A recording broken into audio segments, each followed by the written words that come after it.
Tik sa aksyon ang ginawang pagtugis at pakikipaglaban ng mga batang Riles na sina Kidlat, Kulot, Sig at Dagul kay Dr. K na nasa likod ng kidnapping para sa organ selling. Pero bago pa nila mahuli si Dr. K, naunahan na sila ni Argus na hindi na hinayaang mabuhay pa ang doktor.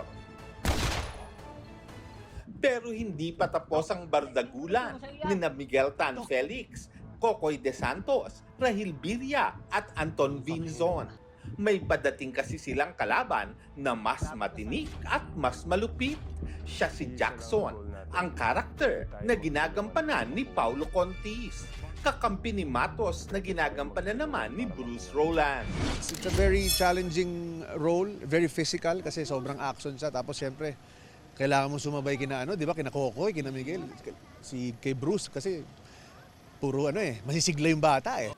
Kapansin-pansin naman ang bagong look ni Paulo na physically fit. I've been running, lifting weights, and talagang keeping myself healthy, no?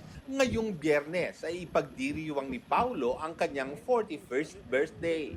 Pero may trabaho raw siya dahil malaking eksena ang kanilang kukunan sa mga batang Riles.